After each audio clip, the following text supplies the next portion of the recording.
دور قدیم کا ذکر ہے۔ ایک وسط نشین سلطنت تھی جس کا نام نورستان تھا۔ شہر اور سبزار، قلعے اور باغات، رونق و شان میں مشہور اس سلطنت کا بادشاہ بڑا دانا اور صاحب شان تھا، مگر دل میں ایک کڑواہٹ تھی جو اس کی زندگی کو چھو رہی تھی۔ بادشاہ کا نام شاہی ظہور تھا۔ اس کے پاس قصر، مراعات، لشکر اور ہر وہ چیز تھی جو ایک بادشاہ کے لیے ضروری سمجھی جاتی ہے، مگر اس کی سب سے بڑی دل کی تھکن یہ تھی کہ اس کے کوئی بیٹا نہیں تھا، صرف 7 بیٹیاں تھیں۔ ہر ایک بیٹی اپنی اپنی خوبی میں منفرد تھی۔ پہلی بیٹی نور بہار، دانا اور سب کا خیال رکھنے والی۔ دوسری زہرہ، شاعری اور خوبصورتی سے محبت کرتی۔ تیسری گلشن، باغبانی اور نباتات کی ماہر۔ چوتھی سحر، علم و حکمت میں دلچسپی۔ پانچویں مہتاب، نرم دل اور رحم دل۔ چھٹی نسرن، ہنرمند اور کاریگر۔ ساتویں عرفانہ، خاموش، عاجز اور اللہ پر بہت ایمان رکھنے والی۔ بادشاہ شاہی ظہور اکثر بیٹیوں سے پوچھا کرتا، بیٹیوں، اگر تم بتاؤ کہ تمہیں کیا کھلایا جائے، تم کون سا کھانا پسند کرو گی؟ کوئی خاص وجہ سے نہیں، بس بادشاہ کی ایک نرم مزاجی تھی کہ وہ اپنی بیٹیوں کے مزاج جاننا چاہتا تھا۔ ایک دن جب وہ یہ سوال بار بار کر رہا تھا تو ہر بیٹی نے اپنا جواب دیا۔ پہلی کہتی، میرے لیے شہد اور تربوز لائے جائیں۔ دوسری کہتی، خوبصورت میٹھے اور پھولوں کی خوشبو والے پکوان۔ تیسری، اردو باغ کے پھل اور تازہ سبزیاں۔ چوتھی کہتی، کتابوں کے ساتھ نرم نوالا جیسے خشک میوہ اور چائے۔ پانچویں، سادہ روٹی اور سبزی جس میں محبت ہو۔ چھٹی، مہارت کے نمونے، ہاتھ کے بنے کھانے جو کاریگر بنائیں۔ اور جب بادشاہ نے عرفانہ سے پوچھا تو عرفانہ نے چپ چاپ آنکھیں جھکا کر کہا، میرے لیے بس چاندنی رات کی دعا اور اللہ کا شکر ہی کافی ہے والد محترم۔ یہ جواب بادشاہ کے دل میں کچھ عجیب سی چبھن چھوڑ گیا۔ ایک سادہ خاموش فرمایا جو اس سے مختلف تھا۔ بادشاہ سوچا کہ عرفانہ نے شاید اپنے دل کی بات چھپا رکھی ہے یا پھر اس کی خواہش نہ ہونے کے برابر ہے، مگر جو چیز بادشاہ کو زیادہ چبھ گئی وہ یہ تھی کہ عرفانہ نے کبھی کسی شاہانہ لذت کا طلب نہیں کی۔ اس نے اللہ سے اپنے لیے شکر مانگا تھا۔ وقت گزرتا گیا، دربار میں کچھ مشورہ ہوا، ایک اہم میلہ، ایک جشن یا کسی رشتے کا انتظام، اور بادشاہ نے فیصلہ کیا کہ اپنی سب بیٹیوں کے لیے ایک بڑی دعوت رکھے گا۔ باغ شاہی میں محفل سجی، دسترخوان اور سنہری پلیٹیں، اور شہر کے امیر و غریب سب مدعو کیے گئے۔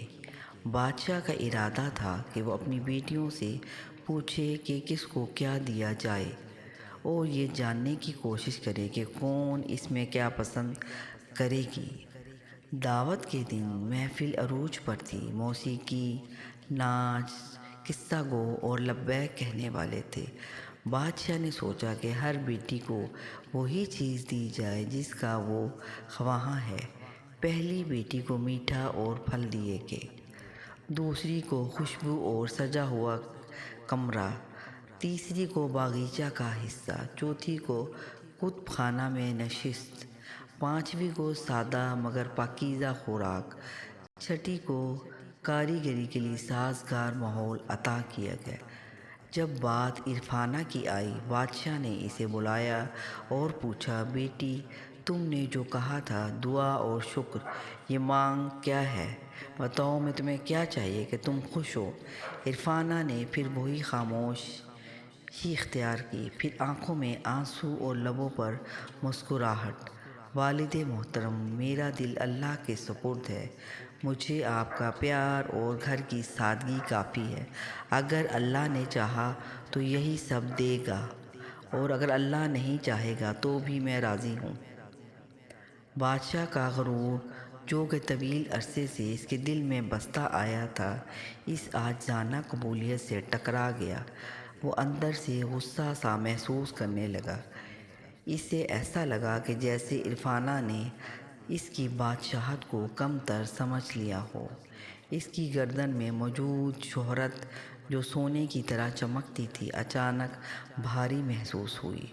اچانک وہ ناراض ہوا اور بلند آواز میں کہا، اگر تمہیں یہی سب کافی ہے تو تمہیں اس محل سے نکال دیا جائے۔ ایسے لوگوں کے لیے یہ شان و شوکت کا محل ٹھیک نہیں۔ دربار میں خاموشی چھا گئی، لوگ سر جھکا گئے۔ عرفانہ نے والد کی سختی میں کوئی کینہ محسوس نہ کیا، بلکہ اس نے عاجزی سے دعا کی، اے اللہ، ان کی دل کی سختی کو نرم کر دے اور ہمیں صبر دے۔ بادشاہ نے اپنے حکم کو نفاذ کیا۔ عرفانہ کو محل سے نکال دیا گیا۔ وہ جنگل کی طرف نکلی، ہاتھ میں بس کچھ کپڑے، دل میں اللہ کی رضا۔ گلیوں سے ہو کر بازاروں کی راہوں کو پار کر کے وہ ایک چھوٹے سے گاؤں پہنچی، جہاں ایک غریب آدمی رحمت خان رہتا تھا۔ اس کا گھر چھوٹا سا تھا، مگر دل میں مہمان نوازی بڑی تھی۔ جب لوگوں نے عرفانہ کو دیکھا تو انہیں دکھ ہوا، مگر رحمت خان نے پوچھا، یہ کون ہے؟ اور عرفانہ نے سب کچھ سادہ انداز میں بتا دیا کہ وہ محل کی بیٹی ہے، مگر اب بے گھر ہو گئی ہے۔ رحمت خان نے نہ روکا نہ دیکھا، بس اپنے گھر میں جگہ دی، کچھ کھانا دیا اور کہا، اللہ نے ہمیں مہمان نوازی کا موقع دیا ہے، آئیے اور رکیں۔ عرفانہ نے شکر ادا کیا اور اس سادگی میں رہنے لگی۔ وہ گھر کا کام کرتی، بچوں کو پڑھاتی، بزرگوں کی خدمت کرتی اور ہر روز اللہ کا شکر ادا کرتی۔ اس کی دعا میں خلوص تھا، کوئی دکھاوا نہیں، کوئی خود نمائی نہیں۔ دن گزرتے گئے، عرفانہ کی سادگی اور محبت نے گاؤں والوں کے دل جیت لیے۔ ایک دن گاؤں میں ایک حادثہ ہوا، فصلوں پر آفت آئی، فصلیں تباہ ہونے لگیں، غریب لوگوں کے چہرے اندھیروں میں ڈوب گئے۔ رحمت خان اور دوسروں نے سوچا کہ اب ہم کیسے گزارا کریں گے۔ اسی دوران ایک دور دراز تجارتی قافلہ اس گاؤں سے گزرا۔ اس کا سردار بڑا دانا تھا اور قسمت میں خوش قسمت۔ اس نے دیکھا کہ گاؤں میں قیمت زندگی کمزور ہے، مگر لوگوں کے چہروں میں امید ہے۔ اس نے پوچھا کہ کیا کوئی ایسا ہے جو ان کے لیے دعا کرے، اور لوگ عرفانہ کی طرف اشارہ کرنے لگے۔ تجارتی سردار نے عرفانہ سے ملا اور اسے دیکھا تو اس کی خاموشی اور طہارت نے اسے متاثر کیا۔ عرفانہ نے اپنے کھلے دل کے ساتھ سردار کے لیے دعا کی، سچی دعا، جھوٹی نہیں، سادہ اور خالص۔ اللہ کی خالص مہربانی سے چند دنوں کے اندر ہی قافلے کے سفر میں ایک بڑا سوداگر عرفانہ کے گاؤں کے قریب آیا، اور اس نے وہاں کے حالات سنے اور فیصلہ کیا کہ وہ کچھ سرمایہ گاؤں میں لگائے گا۔ گھروں کی مرمت، آبپاشی کے نظام اور ایک چھوٹا بازار قائم کیا گیا۔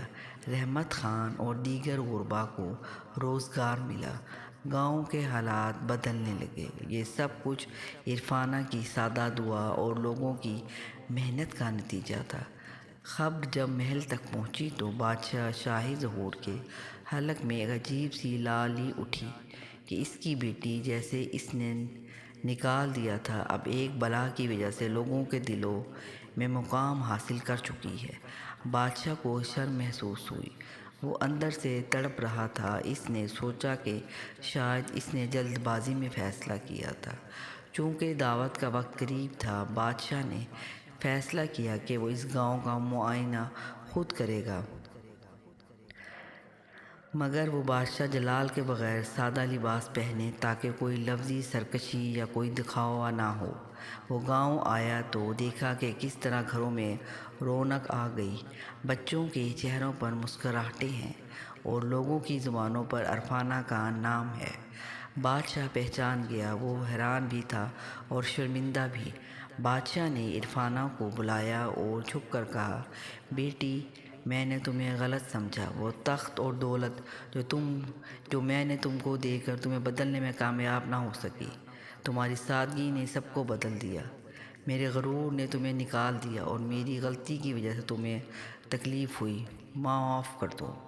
عرفانہ نے مسکراہٹ سے ہاتھ باندھ کر کہا، والد محترم، تمہارا فرمان میرے لیے بڑا احساس تھا، مگر میں نے کوئی کینہ نہیں رکھا۔ اللہ کی رضا میں نے پالی ہے۔ اگر آپ چاہیں تو واپس آ کر جلال والی زندگی گزار سکتی ہو، مگر میرا دل یہاں رکا ہوا ہے اور میں چاہتی ہوں کہ جو اچھائی ہوئی ہے وہ سب کے فائدے کے لیے جاری رہے۔